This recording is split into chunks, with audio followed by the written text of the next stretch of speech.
Now, curriculum development in the Philippines is informed by various educational theories, no?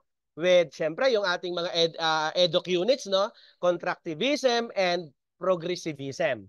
Being particularly, no, influential. So, constructivism, which emphasizes the active role of learners in constructing knowledge through experiences and interaction, has guided, no, the development of learner-centered curricula. So, progressivism, no, rooted in the ideas of John Dewey, no, of course, advocates for education that is relevant, no, to the lives of students and prepares them for participating in a democratic society. This has led to the adoption of experiential learning and problem-solving approaches in the curriculum. Additionally, the influence of critical pedagogy, which emphasizes, no, the role of education in challenging social inequalities, has been seen in efforts, no, to make the curriculum more inclusive and responsive to the needs of marginalized groups. So, the concept of curriculum in the Philippines is multifaceted, no? Right? Now, because it encompassing both the context of education, what is taught, and the process involved in teaching and learning how it is taught. So, a key concept of curriculum development is the idea of alignment, no? Which, of course, involve ensuring that educational objectives, teaching methods, and assessment strategies are coherent, no, and mutually reinforcing. Another important concept is relevance, no, which refers to the need for the curriculum to address the current and future needs of students and society. So in the Philippine context, no, this has led, no, to the inclusion of local culture, syempre ang language and values in the curriculum, as well as the integration of global competencies that prepare students, no, for participation in an interconnected world. Syempre, flexibility is also a vital concept, no, allowing the curriculum to be adapted to different contexts and student needs. So, curriculum development in the country faces several challenges and issues, many of which are rooted in the country's socio-economic and political context. One major issue in the disparity in educational resources and quality between urban and rural areas, which affects the consistent implementation of the curriculum. Schools in remote areas often lack, no, the necessary infrastructure, trained teachers, and materials to fully implement the national curriculum. Another significant issue is the resistance to change. No, kanina, sabi nga ni ma'am, di ba? This will be the constant, no? Yung change. Of course, among educators and institution, which can hinders the adoption of new curricula or teaching methods.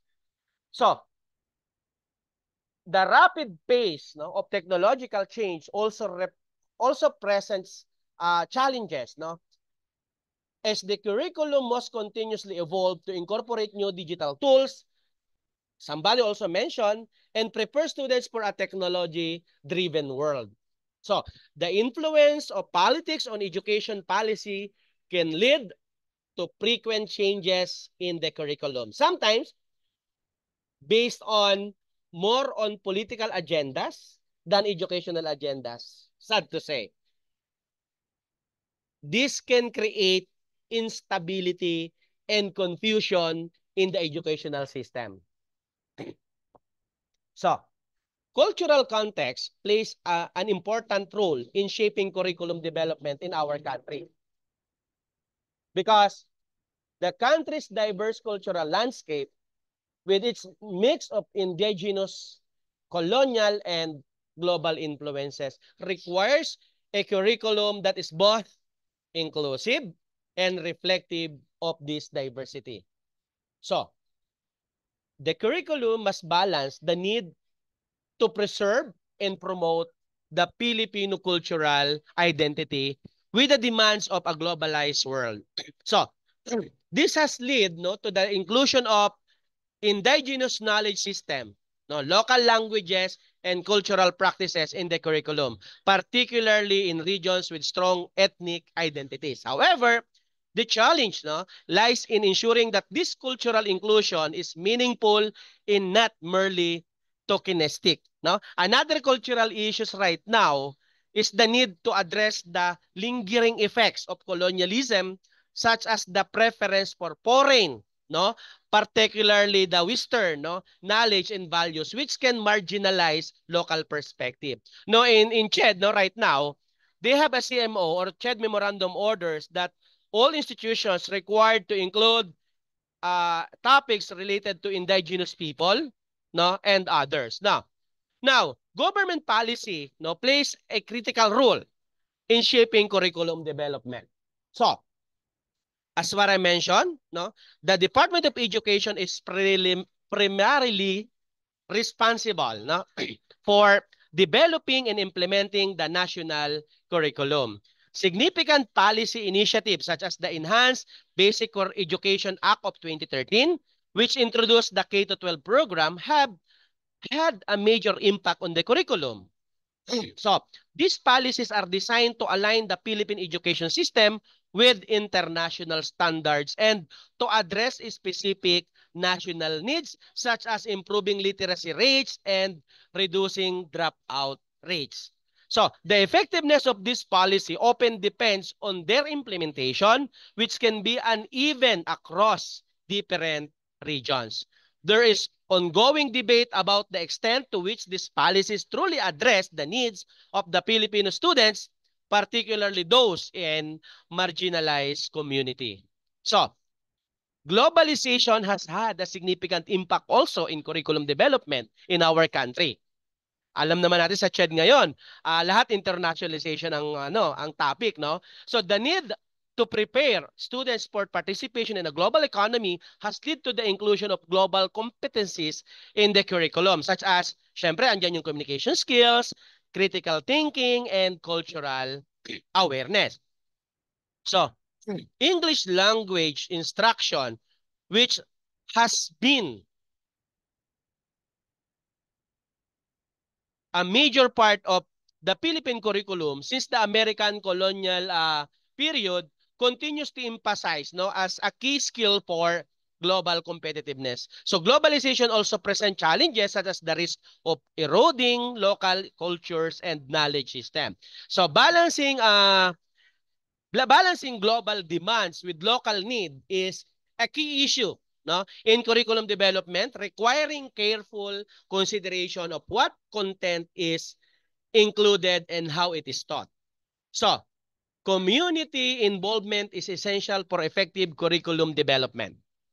So, engaging local communities, including parents, community leaders, and indigenous groups, ensure that the curriculum is relevant and responsive to the specific needs and context of different regions. So this involvement can take various forms such as consultations during the curriculum development process, partnership between schools and local organizations, and the inclusion of community-based learning experiences in the curriculum. So achieving meaningful community involvement can be challenging, particularly in areas where there is limited capacity of resources.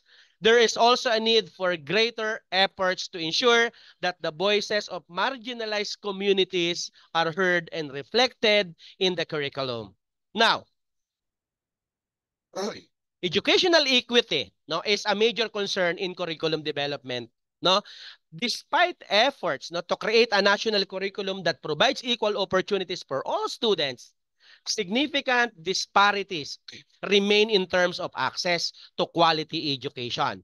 Students in rural and remote areas, as well as those from low-income families, often face barriers to accessing the full benefits of the curriculum. And this include a lack of resources, poorly trained teachers, and inadequate infrastructure.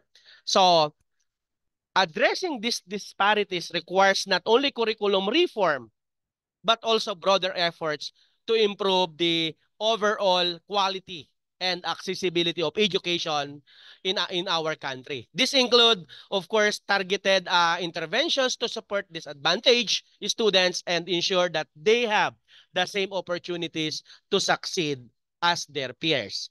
So, adoption of the national curriculum to local needs is an important aspect of curriculum development in our country. So given the country's diverse geography and cultures, a one-size-fits-all approach to curriculum development is not effective. Take note of it. In crafting your curriculum, you need to consider what are the available possible industry in the area, no? And so on.